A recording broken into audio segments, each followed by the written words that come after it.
All right, go. In 5, 4, 3. That's tomorrow, and that is it. In 5, 4, 3. That's tomorrow, and that is it for us today. And we will leave you with a... I can't do it. We'll do it live. Okay. Go. We'll do it live. Fuck it. Do it live. I'll write it, and we'll do it live. Fucking thing sucks. 5, 4, 3. That's tomorrow, and that is it for us today. I'm Bill O'Reilly. Thanks again for watching. We'll leave you with Sting and a cut off his new album. Take it away.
Fireside Chats.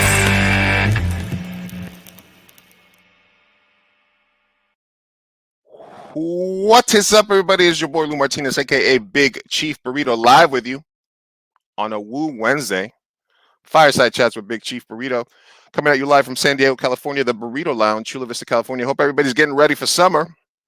NBA Finals happening right now, Euro Cup, Copa America, a whole bunch of stuff's happening in the sports world. And talking sports, talking Knicks on Twitter last several weeks, I started connecting with somebody that was a huge Knicks fan. Has a history from the parquet of the Garden when he was a kid. He's also has a very interesting journey in the world of television and film. He's got new projects coming up. He's going to be in a new movie called Safe Space that just got greenlit. And he's also been a major player in one of the greatest TV seasons of all time. So that combination of me being into film, me being from New York, me loving the Knicks, we got a little Colombian heritage also in the background. So I was happy that he agreed to come on the pod. So it is my honor to bring out Mr. Julito McCullum to the stream. My dude, what's up, family? How you doing, man? How you living out there? I'm excellent. Can't complain, man. Ready to talk some Knicks. So thank you for having me, man. Courtesy of Etsy, you were looking at the shirt when we got started before. I was like, yeah, man. I need that. I don't know, man. If you can give me one of those Boys of Summer shirts, I might be able to ship one of these out to you. Let's do it. We'll talk after the show. All right. So let's jump right into it, man. We're going to talk a little about The Wire, a little bit about your journey, a little bit. We want to talk some sports first, so let's get into it. As a Knicks fan, there's a couple of things I want to talk to you about, obviously. But let's talk about the expectations as a Knicks fan coming into the season. Because some of the things that people talk about are like, hey, you know what? Even though the expectations when we started the season was, let's just get the rookies to play, let's start building the culture, let's stuff that. Somewhere kind of like 2/3 of the way through the season, everybody started thinking this team could make some noise.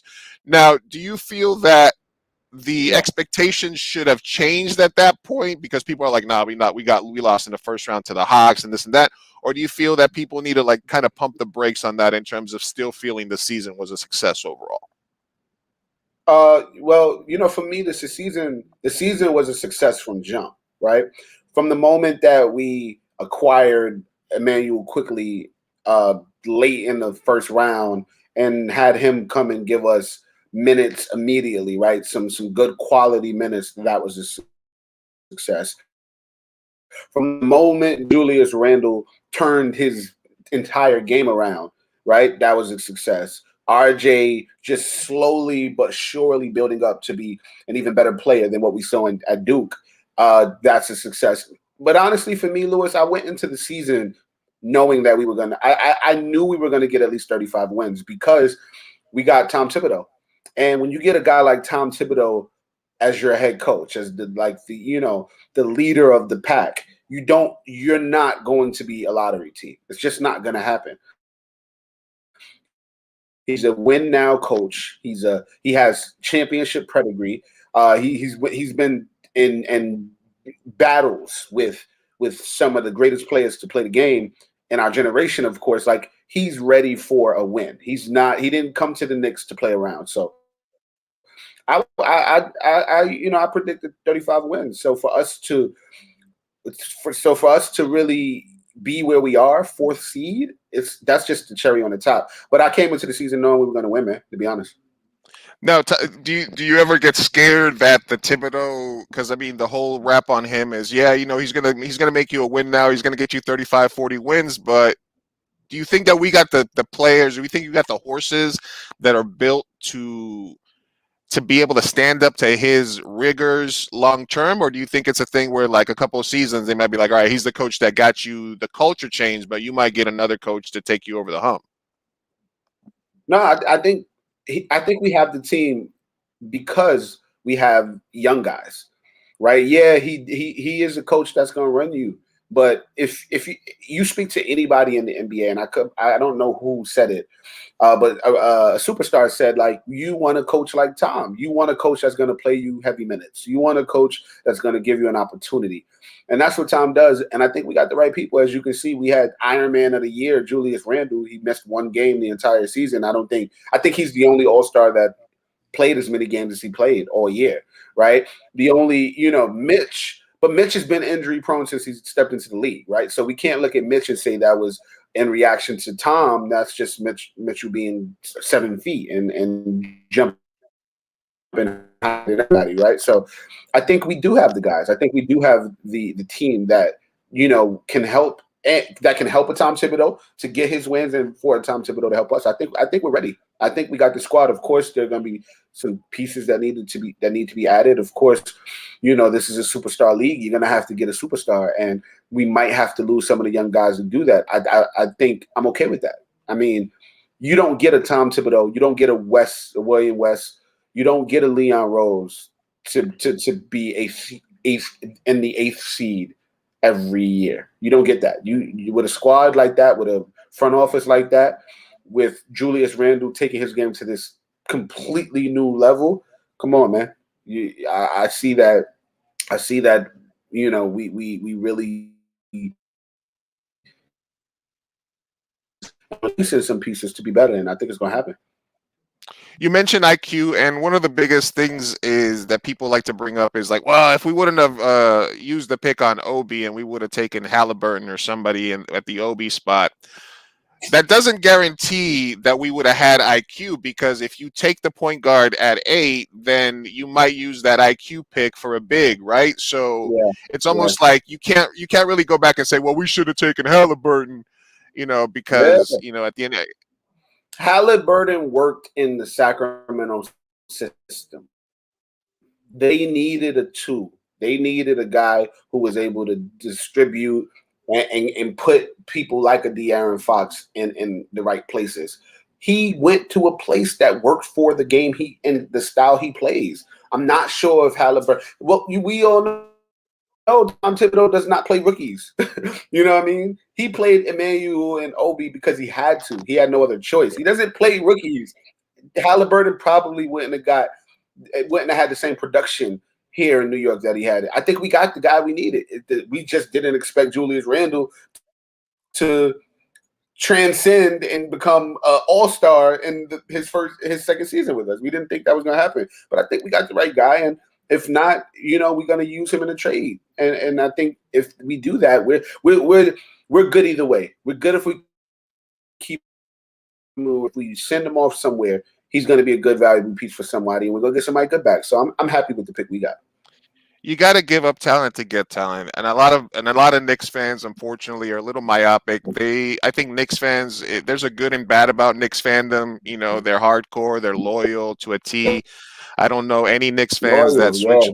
that switched over to Brooklyn. I think the Brooklyn fans are pretty much the people from my era. They used to be the Chicago Bulls fans back in the day Yep. that Yep. were just chasing the name on the back of the jersey instead of on the front. Mm-hmm. Um, Yep. but do you ever kind of quarrel with Knicks fans about that? Because back in the day, oh, we can't trade Landry, we can't trade Iman Shumpert, we can't trade quickly.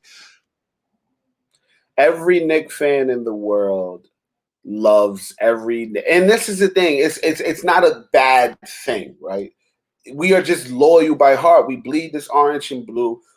Anybody that puts on the orange and blue, they're ours. We own them, right? But that doesn't work in this day and age. It doesn't work when you're a win now team. It doesn't work. I'm Lewis. I'm seeing people say they are not willing to give up Emmanuel quickly for Damian Lillard, and I just want to break my TV. Like I'm like, are you? Damian Lillard is a generational talent. There will probably never be another Damian Lillard ever again. He's a guy you go get. I don't care who you give up. And they keep comparing this to this Carmelo Anthony trade. It's not the same. Number one, he's a point guard. He's a point guard. We have not had a superstar point guard on this team since Stephon Marbury. We've had Raymond Felton, Trey Berg, Shane Larkin, Langston Gallup. We've had no point guard for the last 10 years. For real, for real. He's a point guard. That's just going to change the dynamic of the Knicks team from jump. An elite player, distributor, scorer, and that number one position. So that's one. And then it's not the same as the Melo trade, because even if we're not going to give up R.J. Barrett, Mitchell Robinson, and Emmanuel quickly. We're going to give up maybe two of those, and that's fine. If we gave up Emmanuel quickly and Obi and a few first rounders, we still have R.J. Barrett, Julius Randle, and Mitchell Robinson. That's still a young core. Like, it's not giving up the farm. It's not the same. I'm sorry, and Carmelo is one of my favorite players of all time. Damian Lillard is not a Carmelo Anthony. Like, he's not. No, So absolutely. I'm all for. I don't fall in love with these guys as much as crazy Knicks fans do. I'm all for understanding you got to give up to get something, and I want a superstar. I want a player. Myopic Knicks fans be like, I'll give him Knox, Theo Pinson, and 2 second rounders, and that's it. But they are not giving up Norvell Pell. We do not. We all for Pell. Okay, we're not giving Pell up. But we'll give you Frank and Knox in a second rounder for Damian Lillard. Yeah, man, can you imagine Lillard dropping 60 at the Garden? Are you serious, man? Come on, man. Imagine Damian Lillard checking his watch in the middle of the Mecca, man. Come on.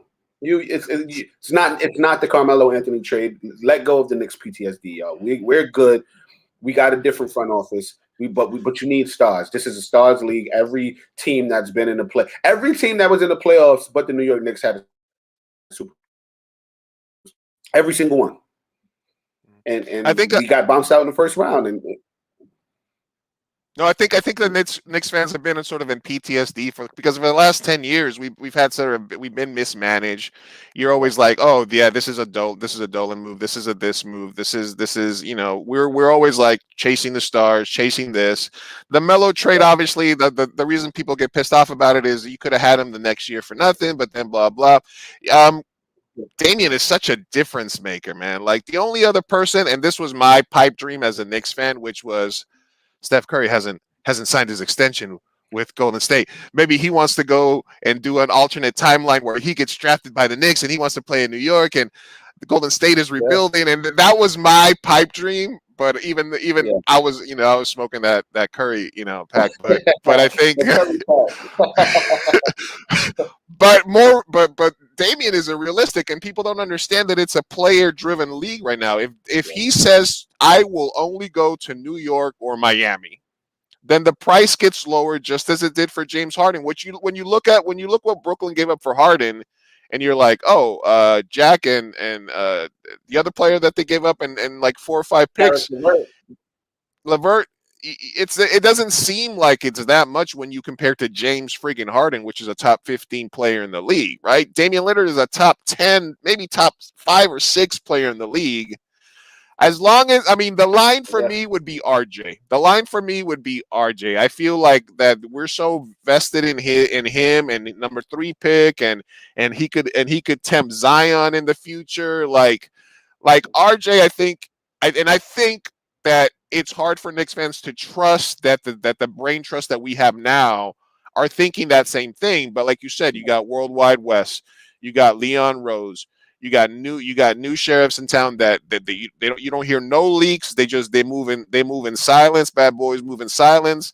Like I like that about that, right? But so you feel like kind of as a Knicks fan, it's kind of hard to let go of that trauma you had and sort of just embrace that it's a new era, right? Yeah. I listen, if you look at it, right, not teams that draft these players and keep these players for a long time do well.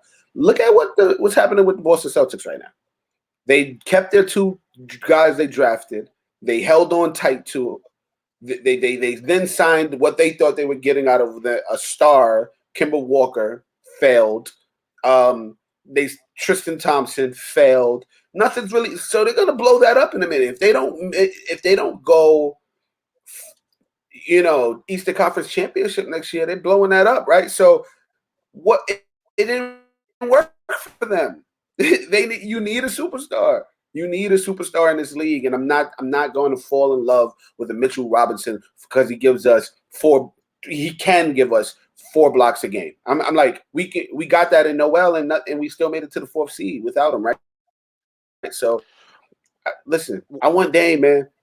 I want Dame, man.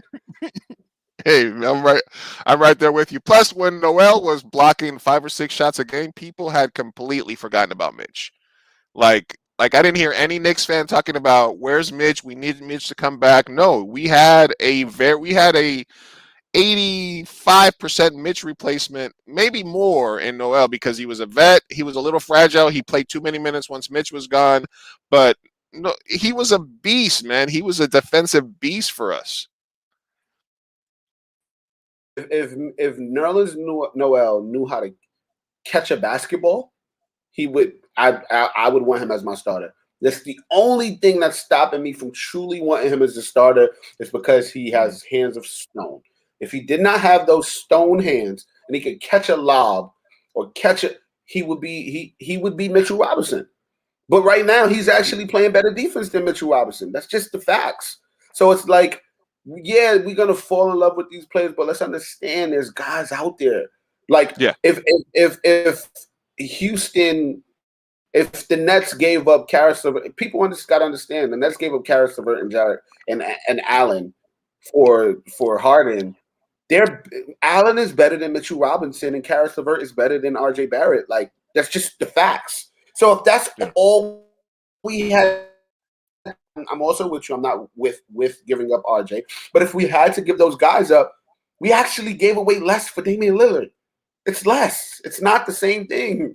So there's a world outside of this, our Knicks fandom. And I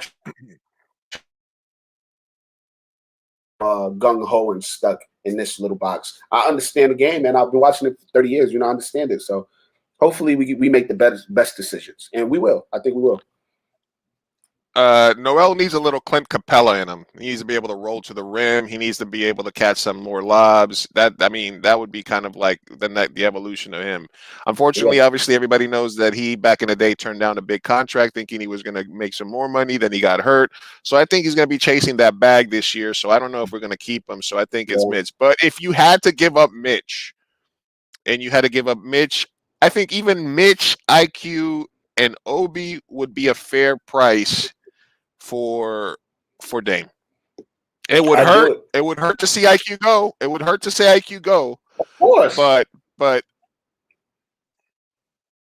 But at the best, IQ is going to be a backup to Dame in the future, you know. So I mean, I think you got to move. You got to make those moves.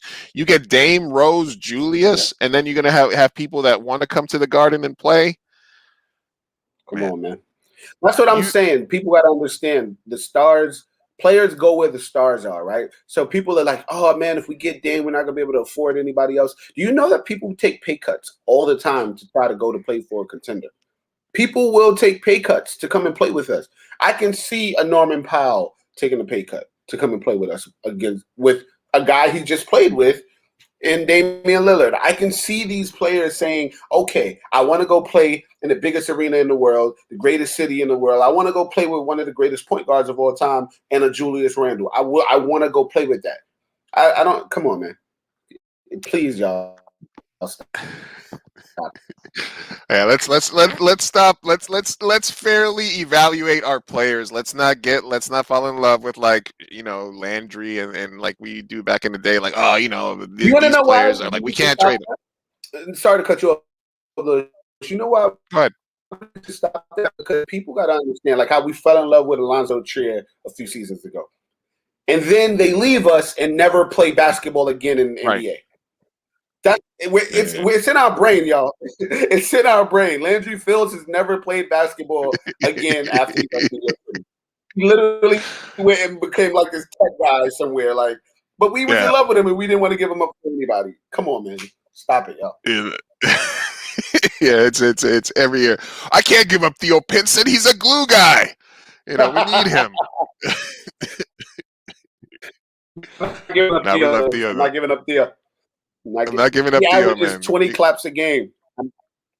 20 claps a game. I need that 20 sideline claps a game. We need them. You mentioned 30 years of watching this. What was your first Knicks team that you got to watch, or that you, when you became a fan? Who was what was that team? Man, when I truly knew about, because I was watching during the Ewan era and all that, but I was still a kid, so I couldn't necessarily process the game how I needed to. But man, watching Allen Houston and Sprewell and Marcus Camby, man, watching those guys, it was like watching like superheroes. You know what I mean? You know, I was a Knicks City dancer as a kid, man. So I remember, you know, watching and like people not knowing who he was necessarily, but I'm sitting there like, yo, watching Zach Randolph, right? Watching Jamal Crawford hit like those crazy buzzer beaters for us, you know. And then, you know, I remember walking through the halls and watching Stephon Marbury like walk past me, and me being a kid from Brooklyn, you know, and spending a lot of time in Coney Island, watching him and thinking like, yo, that's like God to me and my friends, you know, where we come from. You know, there's so many different teams, man. Even watching, you know, Jeremy Lin insanity, man. I remember, you know, I broke my bed when he hit that game winner against Toronto. You know, I jumped back and my bed just right. But like watching, you know, there's so many good teams, man. There's so many big teams. But I really believe, you know, this We Here team, man, this team of last year, of this season, was really probably one of the most special times, like most special moments of me being a Knicks fan, just because it felt like it was ours. You know what I mean? It felt like we didn't ask anybody for any handouts. We didn't ask anyone to give us anything. We took what was ours, man, and we did it with like unity and brotherhood and togetherness. And it was special, man. This season was a real special year for me. And yeah, I was able to go to my first Knicks playoff game in 6 years, right? How long? 9 years? So, you know, and I remember just being there, and after the game, I went and I was outside in that pandemonium and watching, you know, four-wheelers pass by and honk their horn, and the cops not kicking people out, letting people smoke weed and go crazy and all that. I just was like, man, to be a Knicks fan is like it's like no other, man. And I'm really grateful that I got to experience that this year, for real. Absolutely, especially after, I mean, like I said, you know, the being a Knicks fan isn't easy. I understand that Knicks fandom is maybe part of the reason that some players want to come here or don't want to come here. Like I always felt like with KD, for example, like you remember the video of KD at the Rucker, right? Where he hit like the 4 or 5 3-pointers in a row. Yeah. And just that explosion, that love from the crowd. Like, I felt if KD was a true basketball person, like and you almost want LeBron, KD to realize, like, even LeBron was tweeting some shit out about the playoffs. I'm like, man, like, imagine if you would have been on that fucking floor instead of Miami. One championship in New York is worth 10 championships in Brooklyn. One championship in New York is worth 10 championships in Miami. Like, so as a Knicks fan, you almost get mad that they don't feel the same way that we do about basketball, about the Mecca and stuff like that. But you also, like, maybe some players aren't built like that, right? Yeah. I think they do feel what we feel. I just think a lot of players just aren't willing to take risks. And actually, there's moments where I understand that, where I'm like, I get it, yo, because you could, like, make your career here, but not many people have succeeded. Almost everyone has failed, right? Look at Carmelo, man. He couldn't really get over the rut that was created here for him, and it took him to, like, not beg, but, like, really, just wait for a team to trust him again. And that was because of New York. But I just think it's a different regime, man. We finally got rid of that regime, and things are gonna change. And man, like you said, I agree with you 100%. One win, one championship here, one trumps. Honestly, man, I believe a championship here could possibly, for a player, it could be like all of, like, Jordan's 6 rings. I'm gonna just be honest. If you bring a championship to New York, it can put you on a pedestal of, like, a Jordan, those Kareem Abdul-Jabbar's, those Oscar Roberts. I think it can, man, because no one thinks it's ever going to happen again. And if you, like, imagine if Kawhi came here and gave us a season like he gave Toronto, man. Like it's great for him in Toronto, but people are still like, that's not enough. But if he would have did that here, come on, he'd be immortalized. You know what one proof is that could happen? Mark Messier. He came to the Rangers. They won it in '94, and he became a fucking legend. He's a New York legend. And he won like 3 or 4 championship with Gretzky. No, he gave the Rangers their first title in like 54 years. Like, that's what he's going to be remembered for. Not for what he did in Canada, not for playing with Gretzky. That's what's at stake. All right. Let's say Dame goes to LA, worst case scenario. Okay. What plan B? Sexton from Cleveland, Scary Terry. What do you think is the fallback plan, where you don't have to give up as many assets? Maybe you just have to give up Mitch and Quick for somebody like Sexton from Cleveland, who's a dog, or somebody else like that. Who would you like to see them pursue if Dame becomes not an option? Yeah. So for me, I'm not in for Sexton, because I don't like the murmurs I've been hearing about how he's a ball hog. He may not be the best locker room guy. He kind of has that acquired taste kind of personality I'm hearing, and I just don't know if that'll work in our locker room. So I'm not for Sexton. I'm not for Scary Terry. I want a guy who wants to be here. Terry had an opportunity to be here, man, and I think he chose Hornets over us. I'm not into the backpedaling. Let's go get a guy that now that they got a LaMelo. Nah, I'm not with that. You should have came with us from the beginning. Honestly, Lewis, man, I think Kyle Lowry would be the next best pick. I'm not with giving up assets just to give them up. I'm with giving them up for the right piece. So to me, Damian Lillard is the right piece. If we don't get a Dame, if that's not the option, I say let's keep our assets and let's go get somebody out that's free. And that's Kyle Lowry for me. He's a proven vet. He plays excellent defense, and he can hit the open three. That's what I think. That's all we're missing right now, man. We're missing a guy who's a dog who people are going to take serious. And we also I think we really need someone who Julius Randle will trust to be on ball, right? Because as you can see, I think we would have seen a lot more out of Emmanuel quickly if Julie trusted him, even though they didn't play a lot together because Quick That is came in true. with that second unit. But I really think, I really think there was a lack of trust there. So Julius really had to be on ball at all times. But you can see once we got Rose, things changed, and he trusted Rose. It's just that Rose doesn't have as much as in the tank. So for me, it's Kyle Lowry. My like dark horse, it will probably be Lonzo. But I think we're gonna have to give up some assets for him. And I'm Pelicans not got to giving, match that offer, though. yeah. I feel like they probably match it. But they are tied up money wise. So it's tricky. But for me, a dark horse is Lonzo. But my number 2 option is Kyle Lowry. Oh, this just in, breaking news: New York Knicks re-sign Elfrid Payton, 3 years, $60 million. So Please don't. Please, I will exit this chat and I will shoot my butt off. Why did you say that name, bro? Come on. Oh, I thought he was long gone. I thought he was in China already. What the hell, man?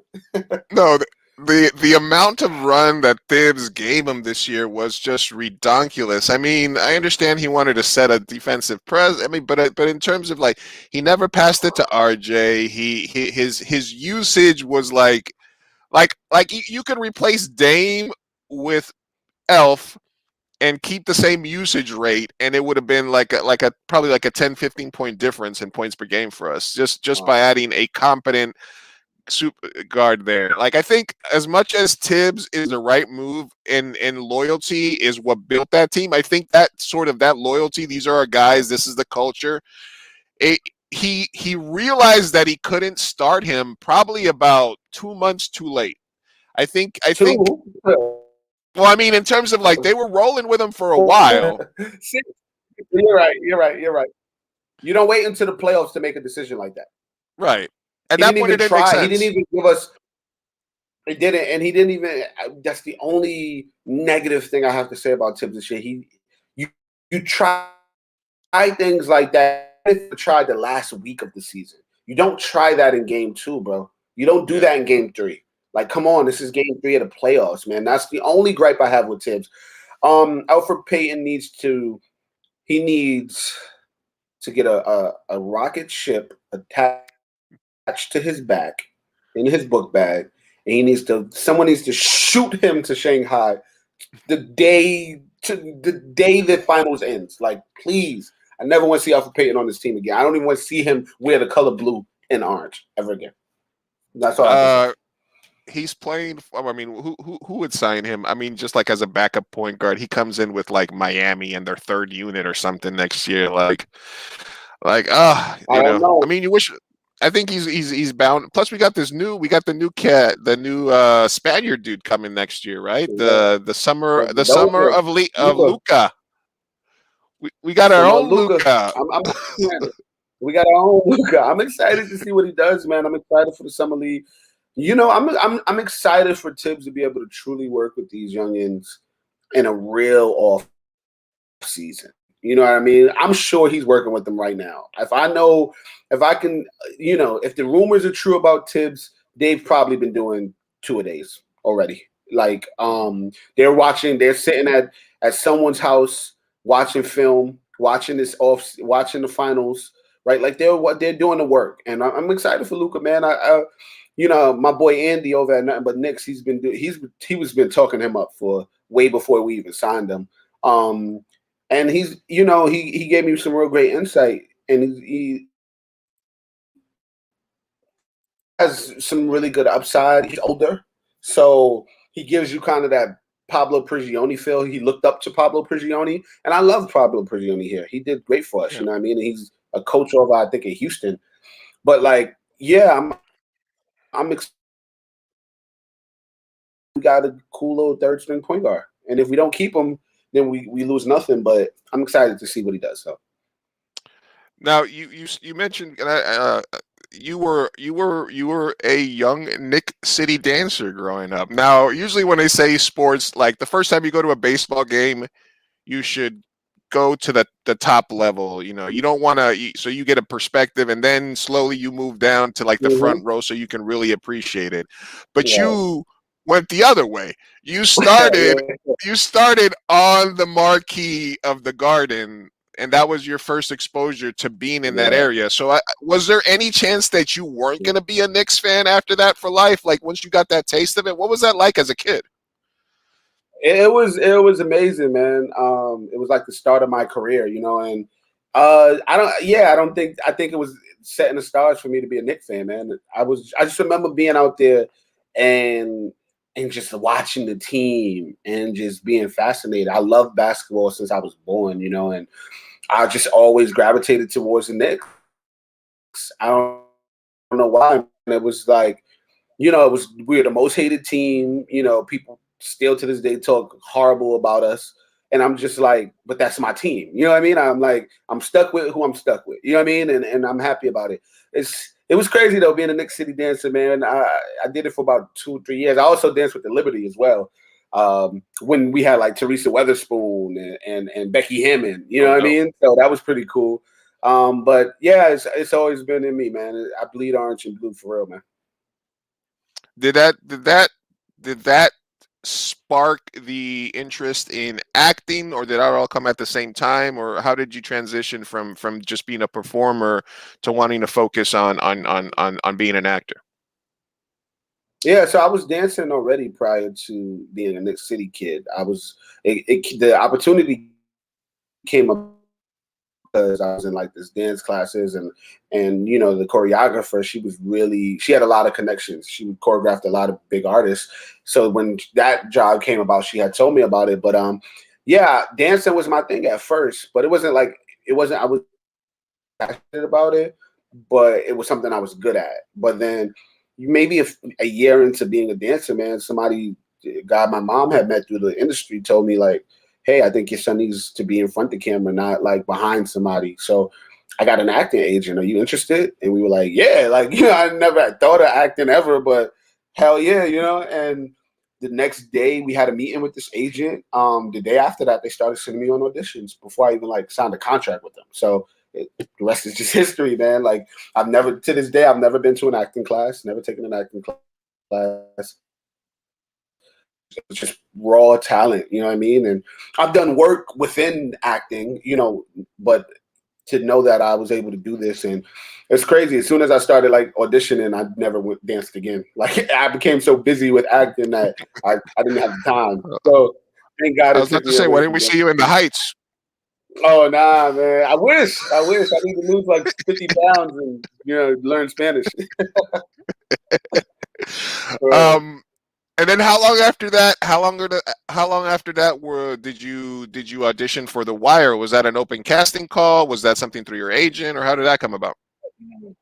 No, that was through my agent. I was working at that point pretty consistently. I had done, you know, Miracles Boys, the TV show directed by Spike Lee, and a bunch of different guest stars on like Law and Order. And then The Wire came about, man, and it was through my agent. At that time, I had never saw The Wire at all. Really funny story, quick story too. Maybe like a week prior to The Wire audition, I was at another audition, and they had like a questionnaire. And on the questionnaire, they had asked me, "What's your favorite TV show?" And at that point, I wasn't really watching TV. Like I'd just be outside at any chance I get.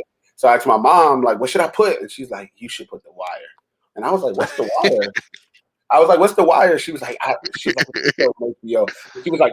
My mom said this a week prior to us getting this audition. She said, if The Wire ever had kids, it would be amazing.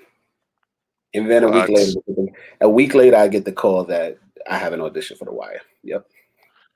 Did you guys audition for the individual parts, or were they just looking for a bunch of kids? Like, was there like, did you or was there any switching, or was there a chance you would have been one of the other kids, or nothing like that? No, so we went in for specific roles. I always went in for Namond, and it was always Namond Bryce for me. But the other three boys, they had a little bit. They had read for other parts, but then they had landed on their characters they had. But for me, I was the first kid casted, so they always knew that I was their Namond, and they actually had me help them to cast the rest of the boys. So it was tests and a lot of like me auditioning with them to make the fit right. But I was always Namond, man. I couldn't see me being anybody else on the show, man. Everybody else played the character so well. It's hard for me to be able to say like I could be Michael, or Dookie. It was fun to be. It would be fun. Yeah. Yeah. Guys, we're talking live with Julito McCullum from season 4 of The Wire, also big time Knicks fan. You can follow him and his podcast on Spotify, Random Thoughts with Julito. It's also on YouTube. I was watching the episode with you and Maestro and Tristan, where you guys were just kind of giving all these little insights and stories about, remember when we filmed this scene and they made us this and they didn't let us talk to each other and then they were all separating us and stuff like that. As a filmmaker myself, man, that was a treat to kind of see how you guys were like getting into it, and then I know you like to get into it, like you troll some people sometimes on Twitter about The Wire, like that season sucked or stuff like that. People really believed that I was serious. I just laugh at stuff. I'm like, do you really think I think The Wire is not a good TV show? Like, come on, man. It's funny. You know who doesn't think it's a good TV show is the Emmys, but that's a different story. Hey, man. What up? The thought process there seems to be, or the people cop and please, as I say it, they're like, oh, well, you don't understand. It's because Emmy voting, you just get one episode of the show, and the story on The Wire was so spread out, and this is, and to me it sounds like, and then the other shows is like it was up against Mad Men and this and that, and I'm just like, come on, man. The only difference is those shows are all white. You know what I mean? And it's, listen, with the actors, because I when I talk about The Wire or when I watch it as if I'm not even on it, right? Like right now, my boy for the first time, and I envy people who've never seen it, who's like watching it with new eyes, But for us to not get nominated in any category besides editing, it's like, come on, writing, writing, excuse me. Right, like, come on, like, right, like, there's some of the best actors in the world on that show. And if you want to, if you don't believe that, then look at any single movie or television show that's out right now, and the chances are that they will have a character from The Wire. Michael K. Williams, Aidan Gilden, Wood Harris, Tristan Mack, Jamie Hector. And this is the thing. Every single movie that has come out in maybe the last 5-6 years, maybe even longer, has had a character from The Wire in it, right? Every TV show that's big is either someone from The Wire is the lead or a guest star of it, right? That's just, you like to have The Wire, a person from The Wire on your show. Like, I'm listening to, my favorite show ever is The Office, and those guys, the creators, are like some of the biggest Wire fans ever. So much so that they're like, they had to have someone from The Wire in the show. So they got, Holly, the woman, Amy Ryan, to play Holly. Yeah. They got Idris Elba to come on for the, like that. It's because they love, right? So when I sometimes think about the Emmys, but that's really quick and very here and there, because it's not about a statue, right? It's about the love that we get from my peers, the love we get from people in the street. I've been getting stopped in the street every single day for 10 years from the show. You know what I mean? It's like that's the real winners. That's the real Emmy. We weren't white enough. That's all it was, and it's okay. Yeah. It's okay. Yeah. It's all right. I mean, Mad Men was a good show, but The Wire is literally like season 4 of The Wire is probably one of the best seasons of television ever. And just so you know what my fandom, I once wrote a spec script for a short movie that was going to be called The Ballad of Snot Boogie. And if anybody is familiar with The Wire, they know that you know what I'm talking about, right? The first scene. The first scene ever in The Sopranos, McNulty sits there with a guy and he's like, "Yeah, Snot Boogie and this and that," and I was like, "Man, that is such a cool name." So I wrote this little sketch about like just Snot Boogie at the dice game, basically like just waiting for the right moment to strike. But then season 4, you guys did the scene where the boys were at the dice game, and I was like, they did it. I gotta read the back of the Snot Boogie, man. Yeah, so I mean, obviously, like I said, I'm a big fan of it, obviously, but I also love the fact that you're a Knicks fan. You're keeping it real. You're in NY. You're from Brooklyn. You know, you. There's so many people from that show that have gone on to better things, whether it be Isaiah Whitlock, whether it be Michael K. Williams, Michael B. Jordan, Where's Wallace. Like Yeah. it's such a seminal show, man. It's like, so the fact that it didn't get its love from the prevailing force that's supposed to guide that, you still got a lot of love, a lot of flowers, so to speak, in your day, and the impact that it have on TV. One of the things that I want to ask you before I get to a bit that I have is there's shows now like Mayor of Easttown, Ozarks. There's shows that when studios put out a shows, they have to decide, is this going to be a streaming show that people get to binge one episode after another, or is this going to be a weekly thing? Sometimes I think like shows like the Ozark, which have these crazy endings at the end of the episodes, would be better served to be make you wait a week. Do you think if The Wire had come out as a bingeable show, whereas because one of the things that you tell people, hey, I'm about to watch The Wire, it's like, all right, the first season moves a little slow. You got to get through the first few episodes to get the feel of the universe. Do you feel that if it was that for people that can binge it now, or if it would have been bingeable when it came out, do you think that would have affected how big it would have been? Yeah. That's a really good question, man. I'm not sure. I for the fact that the first season starts off, it's not that it starts off slow. It's just a lot of characters to introduce, right? I think, if I'm not mistaken, The Wire has the biggest ensemble of any TV series ever, probably, right? So many different girls to introduce that it can be exhausting, those first few episodes, because you're just like, I don't know who, like, where are we right now? Like, right, I'm giving my boy like points and cues, as we watch it right now. But I think because of the love that people have for it, I think it could have worked as a show that you binge. But I like that it was every week. I don't know. I just like TV at that time, man. I was just talking to my boy about it, man. There was a point in TV history when we had The Wire, The Sopranos, Entourage, Sex and the City, Curb Your Enthusiasm, all on at the same time. Like, think about that, bro. That's nuts, bro. Like, five of some of the top 20 shows of all time was all on one network at one time, right? Like, that's just the golden age of TV, I believe, man. And I'm so glad that The Wire still has a life, right? We kind of resurfaced or respawned during quarantine, and that was a God blessing. And, I did a Wire watch party during that time because I was trying to do something to give back to the people, or trying to do something to, someone once told me, like, when in doubt, focus out. You know what I mean? So I was going through stuff, and I was like, what can I do?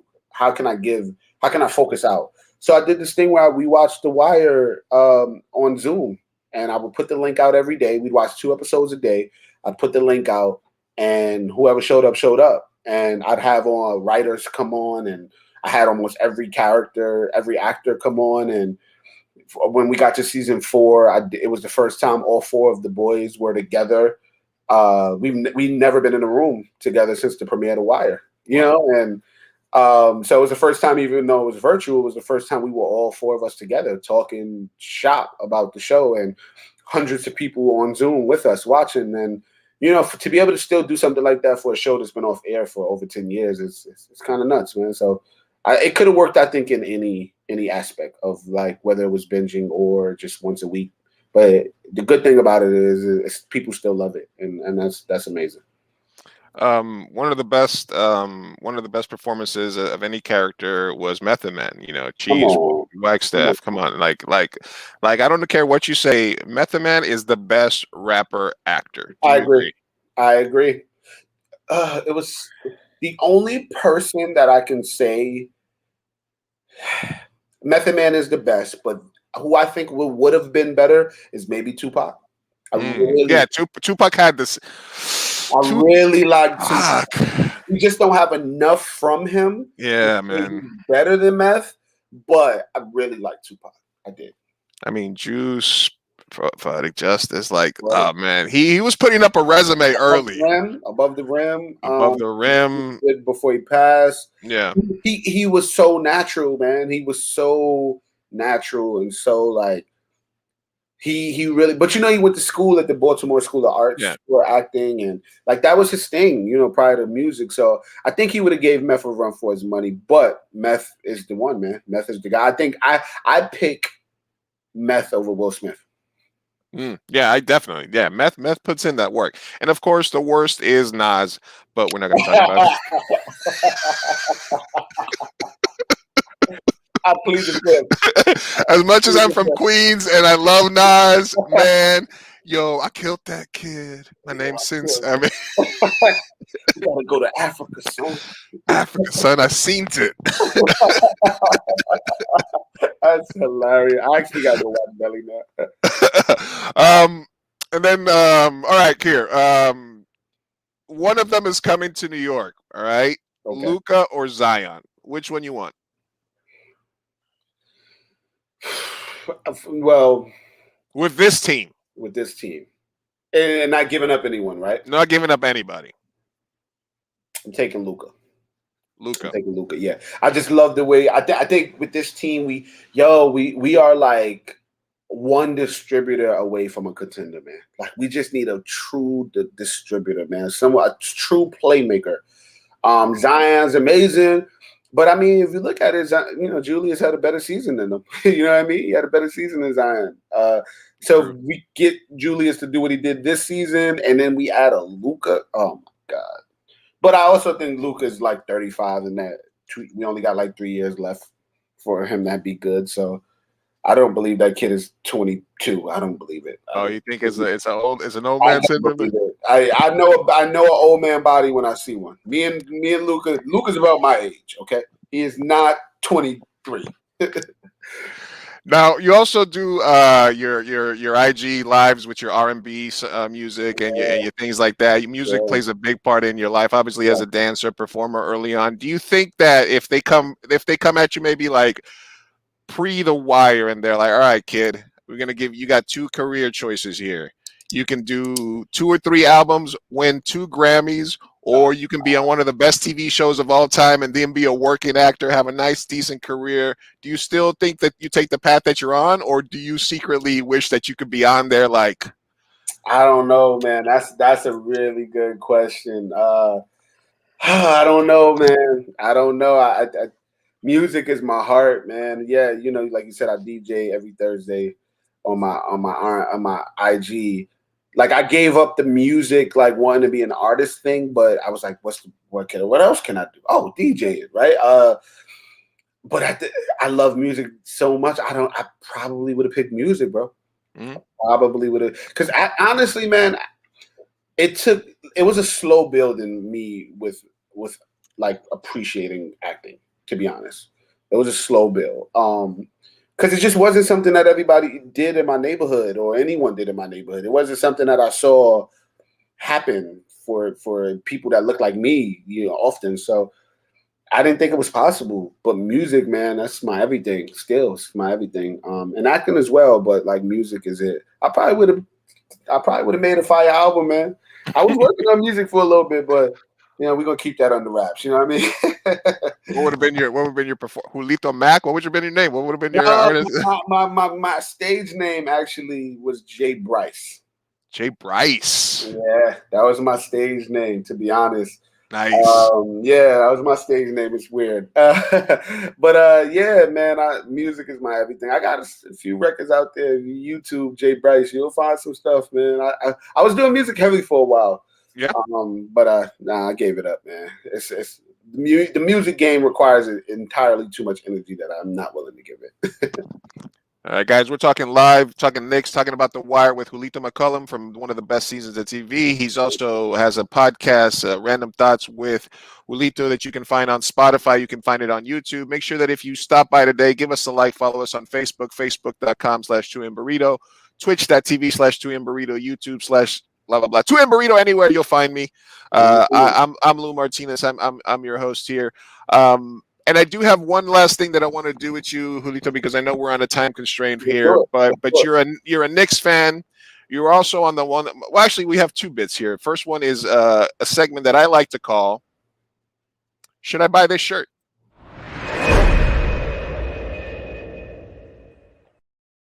Should I buy this shirt? I would hope so. I would hope so, man. Got the boys in the summer, man. The boys are so no. All right, here's I always pull up a piece of merchandise because I buy a bunch of shit here. So here's a T-shirt from the Dirt label in Detroit. It's a Pablo Escobar fitted bear. Shout out the Dirt label in Detroit. I mean, you know what? As a Colombian, I don't know if this affects you as much, but sometimes we have like a weird connection between embracing that part of like the culture where people like praise Pablo, and then the other side is basically saying like, man, I don't want to be associated. There's people like you. There's people like other people that represent the country a lot better. So I thought it would be appropriate to ask you, Julito, should I buy this shirt? I'm not feeling the green, and I'm not feeling. It's in black too. They got the black. I'm not feeling the bear's face. I don't know. I don't know about the eyes with the crosses there. It's kind of weird. Oh, I didn't even see that. Oh, yeah, that's a little weird. Nah, I'm not buying it. All right. We're gonna get this one first. Boys of Summer. my dude. I'm gonna make sure that they have a 2X on Etsy. I'm gonna send you this one. You said all right. Appreciate you. All right, guys. All right. One last thing that I like to do. Julito, you're a fan of it's a bit that I like to do, and it is called. And then I'm gonna let you go after this. The bracket bit. All right, boys and girls, you know what that sound means. It's time for bracket bit. Bracket bit. Bracket bit. Woo, woo, woo, woo. Bracket bit. Bracket bit. Woo, woo, woo, woo, woo. Fireside chats.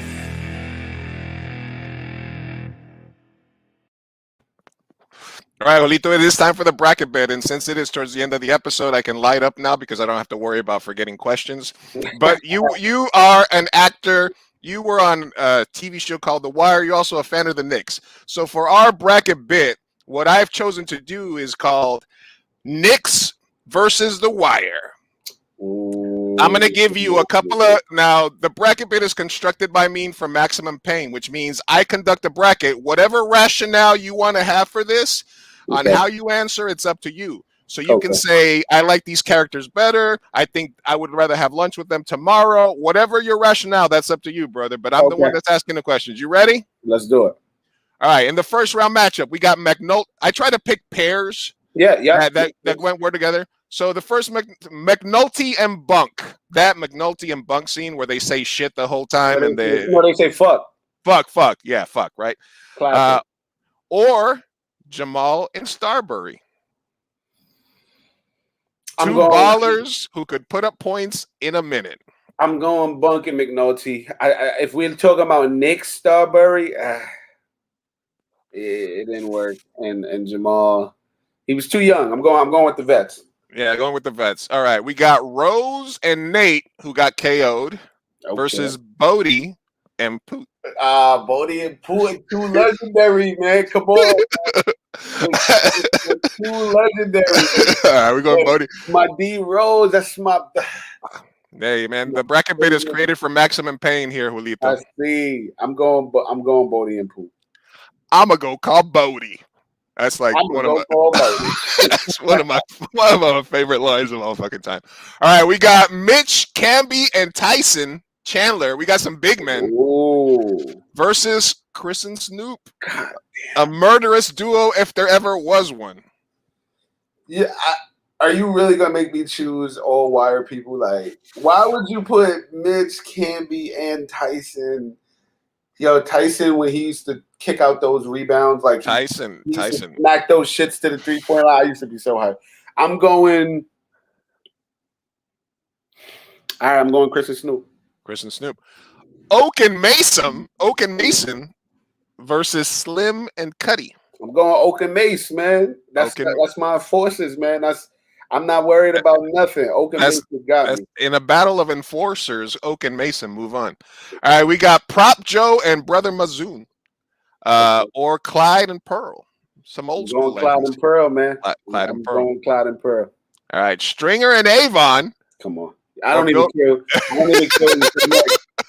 I don't care what you say next, man. Just put Stringer and Avon next for me, please. Thank you. All right, Herc and Carver, or Doc and Mark Jackson, a couple of old head point guards that played for the Knicks that are now head coaches versus a couple of cops.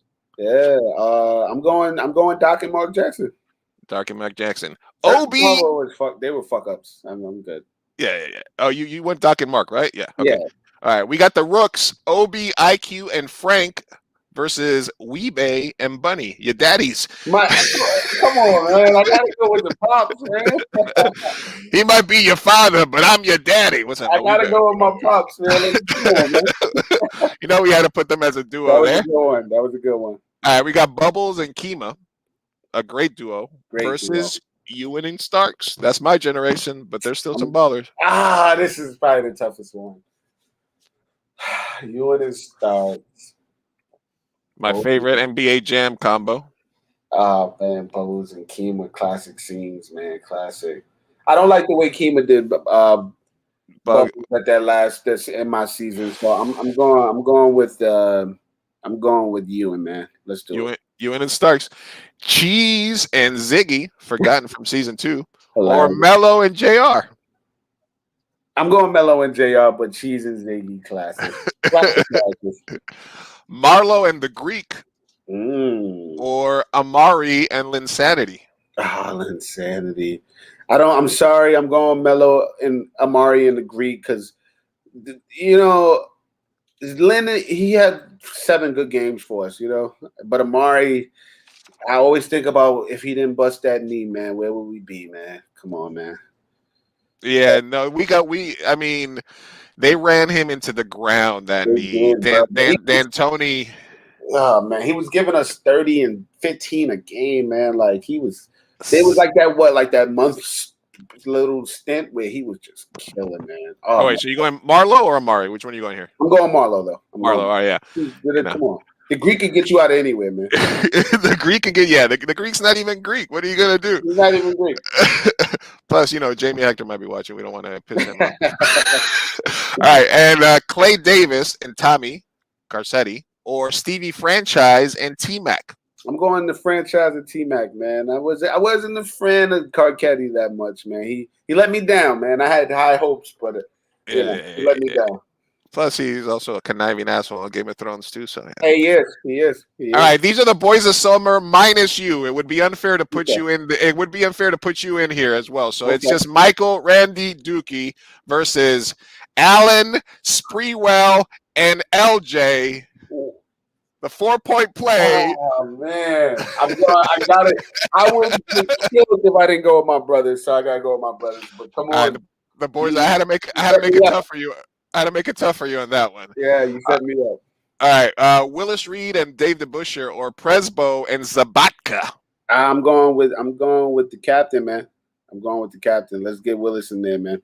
All right, Wallace and D'Angelo, season 1, forgotten but long past. Where's Wallace? Where's Wallace? Or Julius and RJ.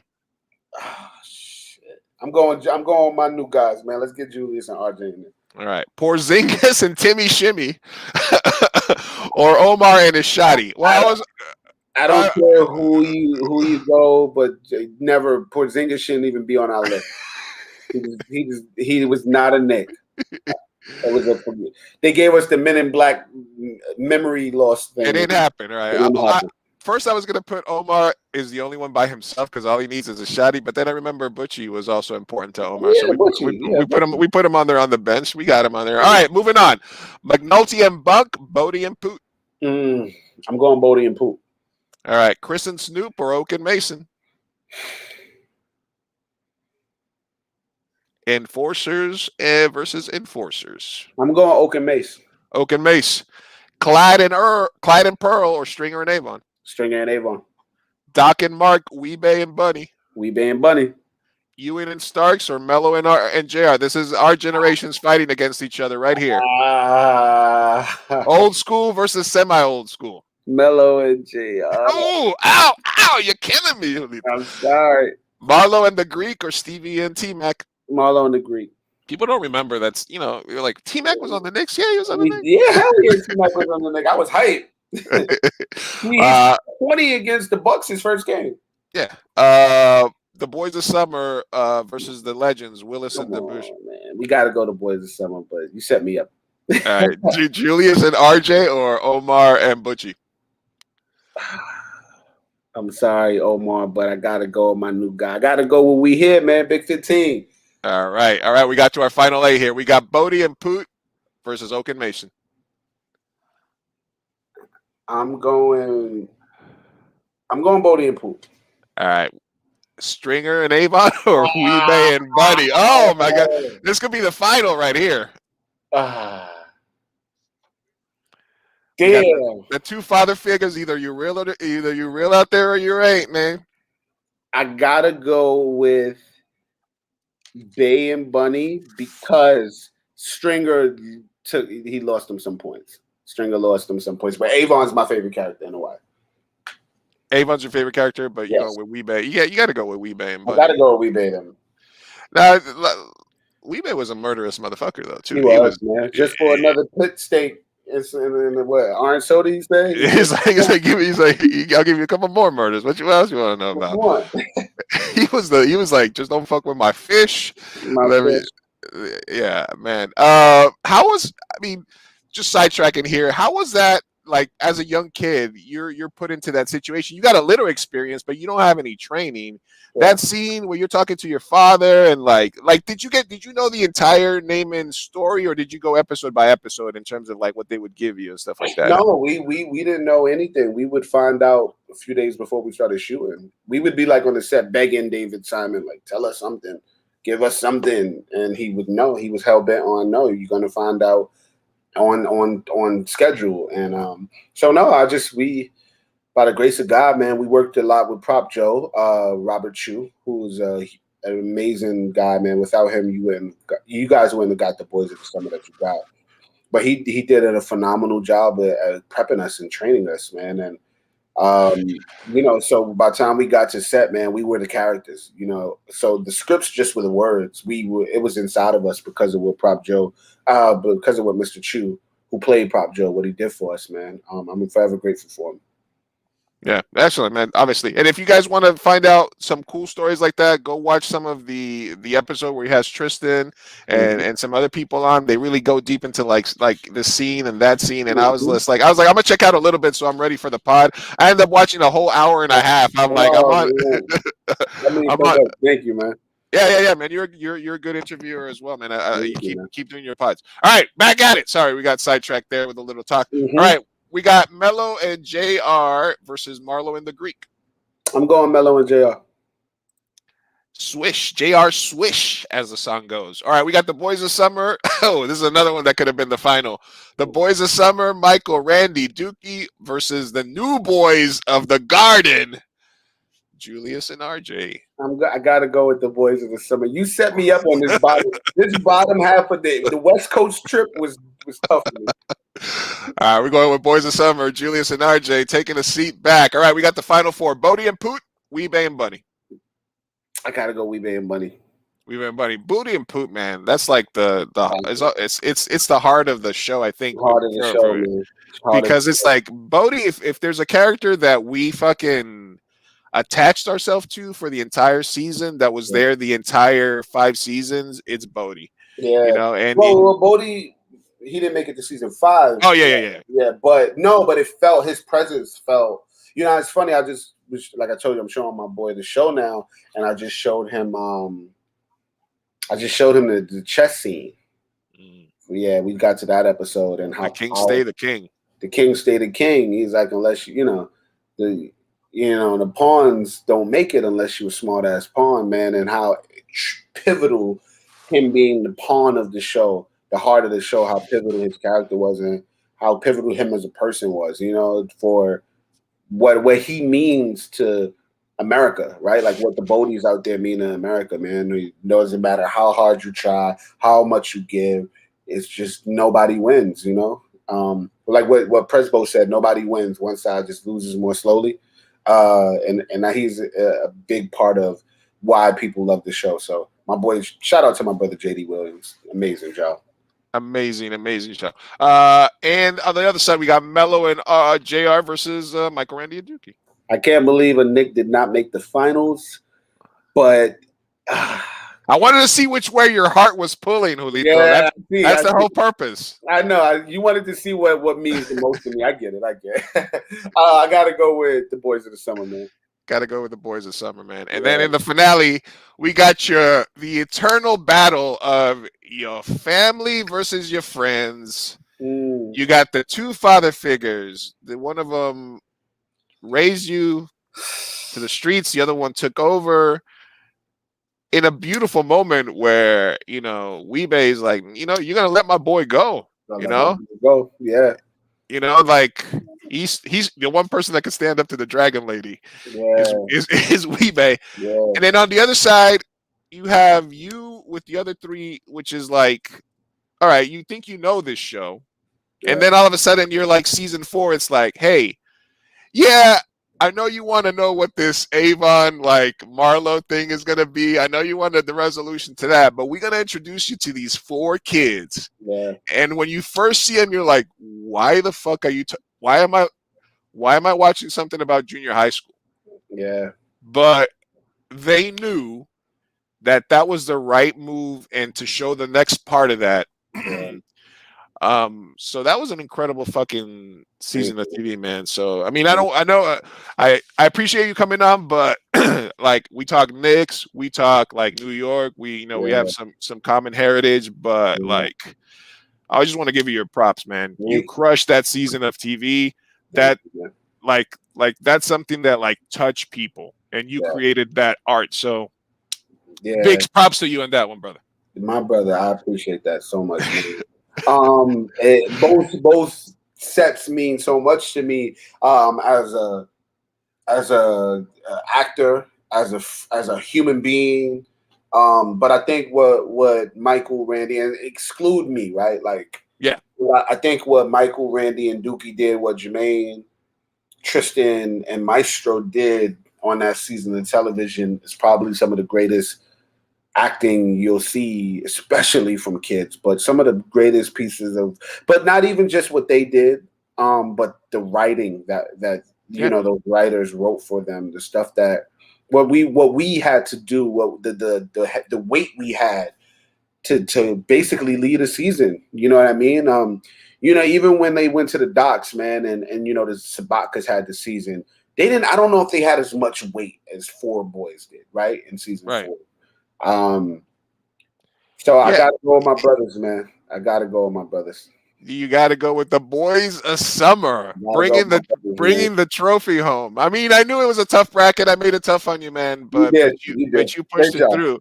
The Knicks, the Mello and JR made it to the semis. They had a tough matchup with Julius and RJ. So you still got a little bit more allegiance to your old Mello team than you did to the other teams. But overall, man, I hope you had a good time. I had an amazing time, Lewis, man. Keep going, man. What you're doing is so amazing. Your show is amazing. Everybody continue watching this, man. Continue supporting this guy. He's an amazing individual, an even better Knick fandom, even better Knick podcaster. I pray that everything goes well for you, my brother. Anytime you want me back, let's do it, man. No, yeah, you know what? Let's talk like around the draft or after the finals when free agency start. I'll have you on. I am going to ask you to do that promo for me if you don't mind. Yeah, let's do it. Just be like, introduce yourself. My name's Julito from The Wire or from the whatever podcast, and you're watching Fireside Chats with Big Chief Burrito. Big Chief Burrito. Big Chief. Okay. Hey, what's going on? It's your man Julito McCullum from HBO's The Wire. They call it one of the best shows of all time. But what's going on? You are watching. Say it one more time. Fireside Chats. Fireside Chats. All right. My bad. No. Yeah, Fireside Chats with Big Chief Burrito.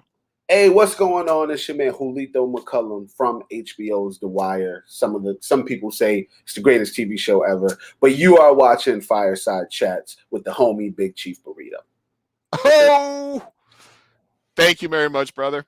Thank you, family. Thank you. Keep in touch, man. No, yeah, let's keep in touch. Thank you for everybody for being on. We're gonna let you guys go. Everybody, peace.